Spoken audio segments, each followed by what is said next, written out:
Thank you, Sharon. It's my pleasure to join you, the members of COABE, at your 2020 National Conference. And while I wish we could all be gathered in person like we were in New Orleans in 2019, the unprecedented impact of COVID-19 necessitates this different approach.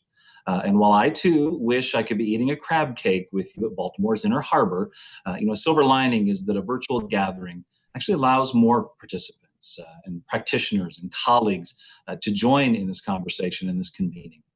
First, I'd like to commend COABE, the leadership, Sharon, and the board for their ability to quickly pivot and offer this event in virtual format. Now more than ever, we need to be connecting and sharing best practices for how to serve our learners in this new environment. As I look through the schedule of the full conference, I saw many sessions that have the potential to increase our collective capacity to impact learners through distance learning and prepare us as instructors, local administrators, and state leaders to shepherd our program successfully through the weeks and months ahead.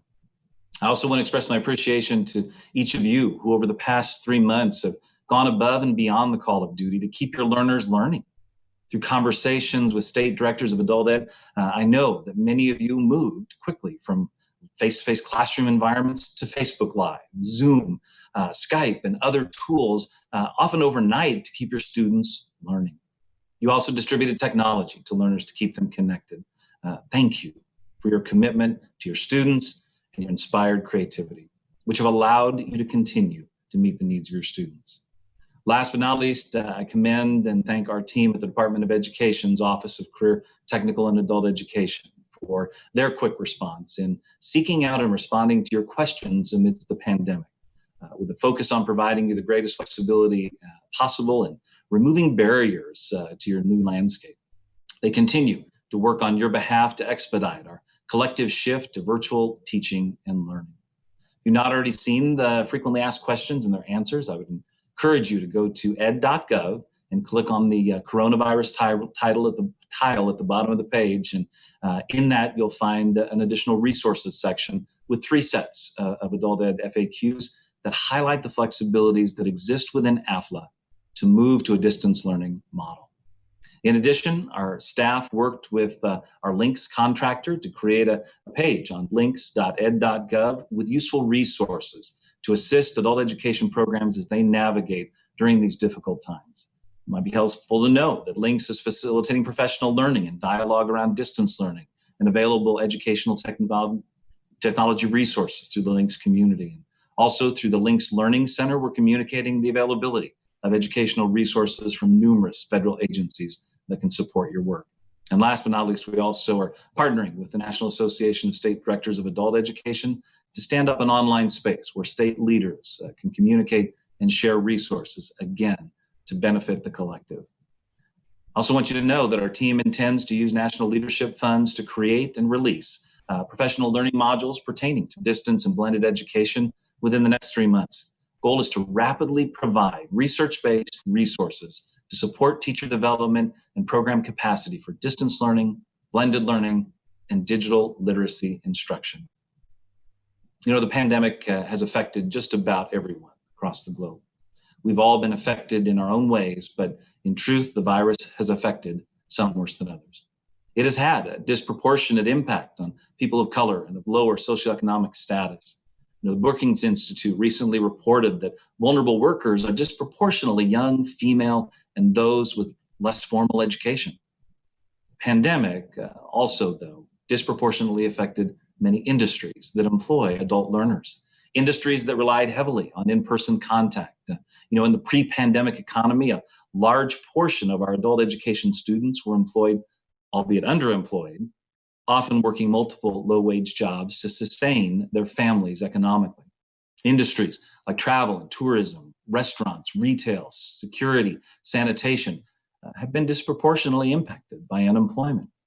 Before the pandemic, labor market analysts projected growth in these in-person service jobs. But now that has reversed to downward projections in a post-pandemic environment. One restaurant industry organization recently predicted that 50% of restaurants may not reopen. What do these projections mean for adult education? It means another major pivot from serving students who are employed in a strong labor market to large numbers of students who are unemployed. It means there may be more demand for basic skills and occupational training, with more students seeking services leading to career pathways. What matters today is preparing displaced workers for jobs that exist now and in the near future.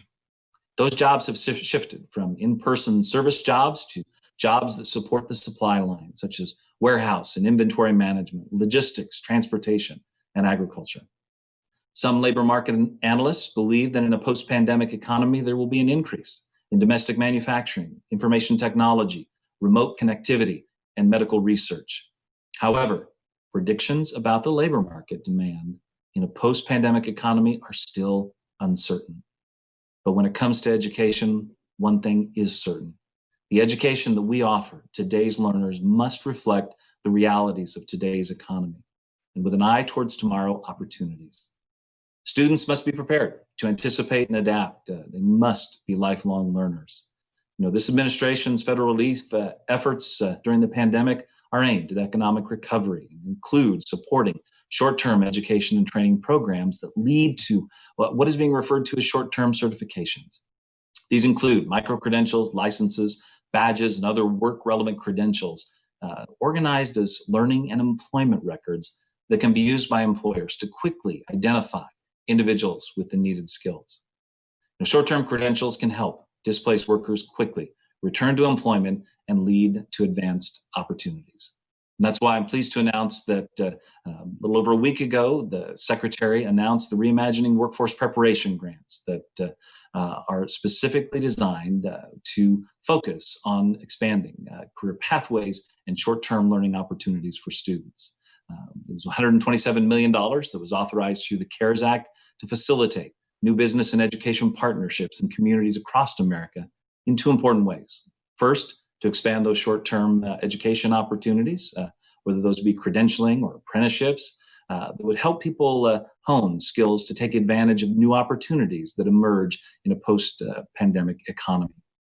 And second, the program also encourages colleges and universities to partner in the development of small businesses by creating incubators that make facilities and faculty experts available to entrepreneurs who are starting or growing their small business.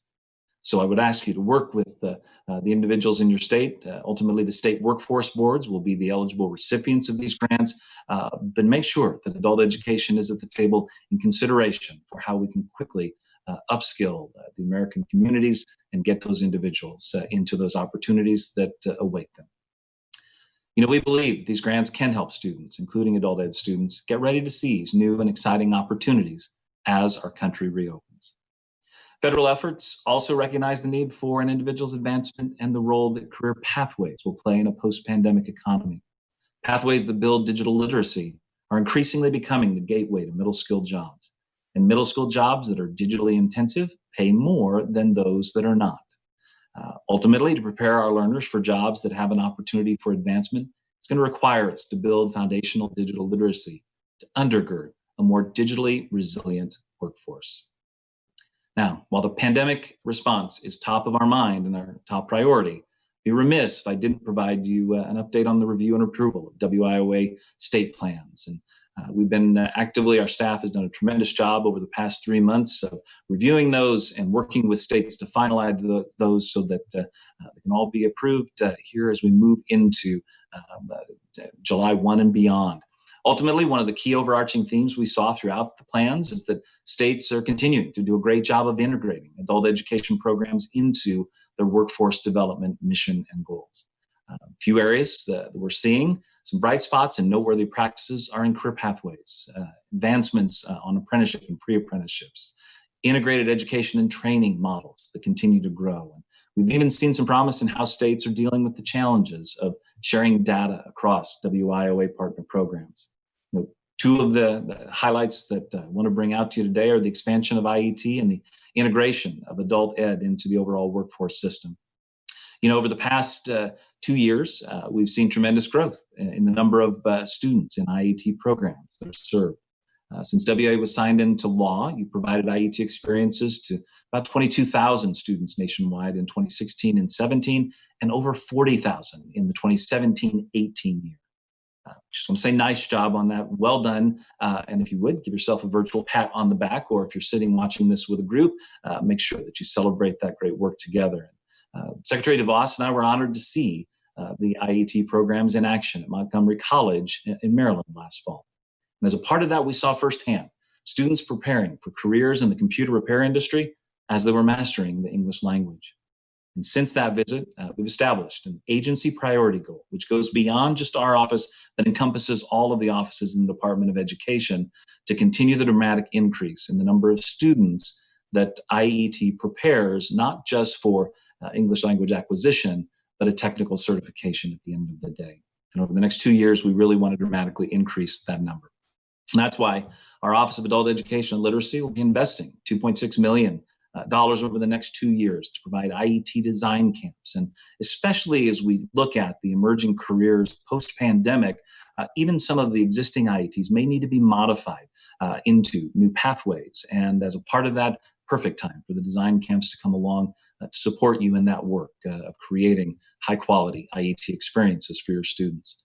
We'll also be investing $1.9 million of shared resources between adult education and CTE to expand IET offerings in correctional institutions. So we're really excited about the future of where we can go relative to integrated education and training, not just within the Section 243 of the Act, but across all of our adult ed areas of impact on students.